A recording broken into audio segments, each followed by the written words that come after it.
The winding caverns of Hollow Knight's worlds are dense with history, challenge, and breathtaking design. This is a modern day classic, but is it right for you? And that's what I'll try to explore today.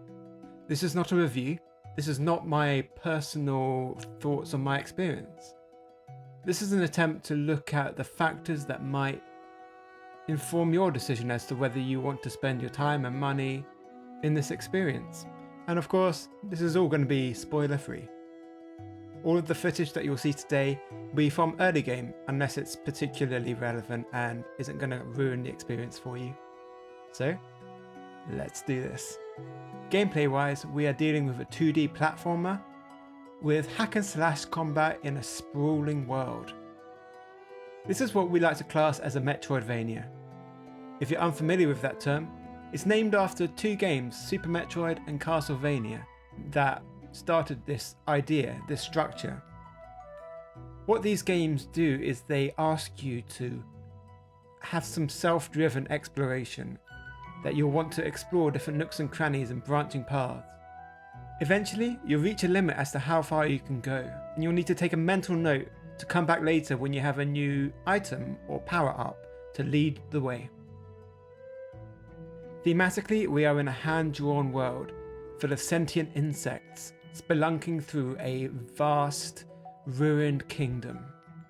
And since we are dealing with creepy crawlies, expect plenty of the former, the creepy. After all, this game does lean in quite heavily into some of the more unsettling aspects of the insect world. Fungal parasites, mandibles and claws all await you down dark, claustrophobic tunnels.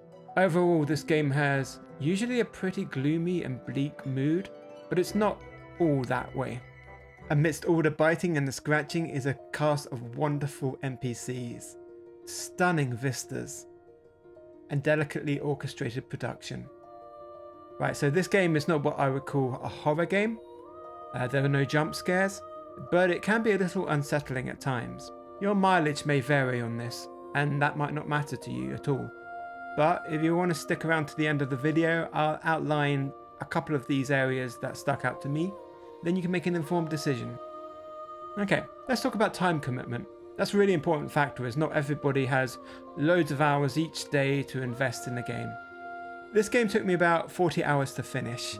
That was with quite a lot of backtracking and combing through, trying to find all of the little details.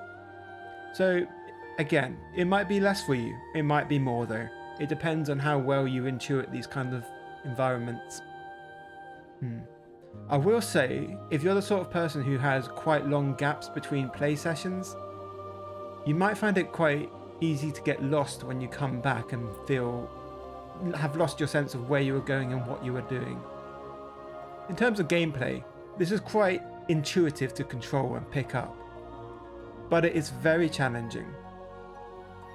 If I'm rating this on a scale of 1 being easy to 5 being brutal, I would rate this game a 4 on average, honestly. This game is hostile. There's some very challenging boss fights and some particularly frustrating traversal experiences. So, while the base mechanics are simple, this game will test you and push you to the limits with those. Note, after death, you respawn on the last bench you sat on. Not in real life, could you imagine if that's how it worked? But in the game, of course. You'll need to backtrack to where you died to pick up the money you dropped, and all the enemies along the way will have respawned. That's worth bearing in mind, as it's quite usual in Soulsborne games, but I reckon that some people would find that really overwhelming and frustrating. Your progression in this game is handled mostly through unlocking new abilities, new items, and most importantly, new charms. Charms are permanently unlocked items that you find lying around.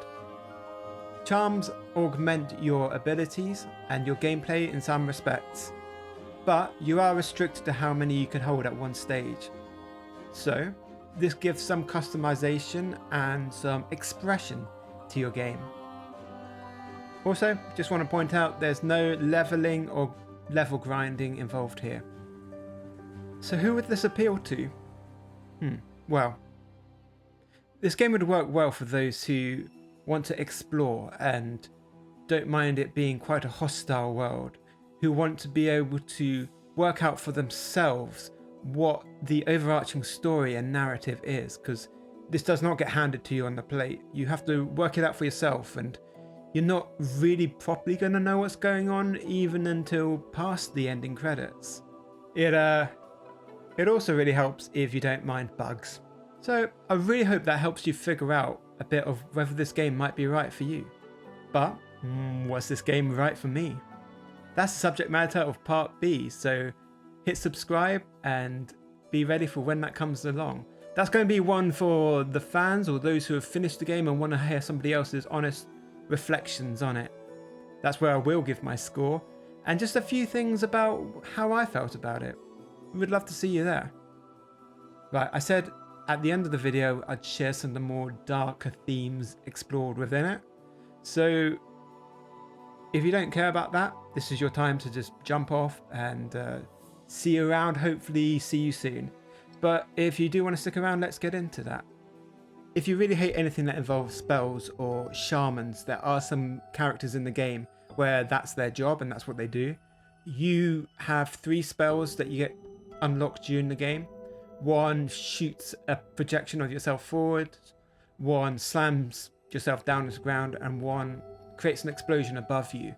I'll leave that up to you how you feel about that. You can't really progress without using them. There might technically be some ways, but your average person's not really going to be able to work that out.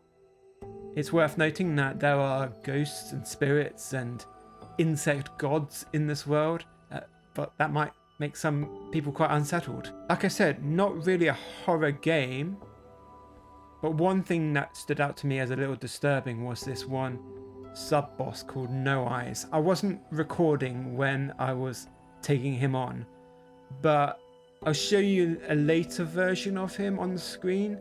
But imagine the background is actually really dark and full of like dead insect bodies. Not this Colosseum that you see.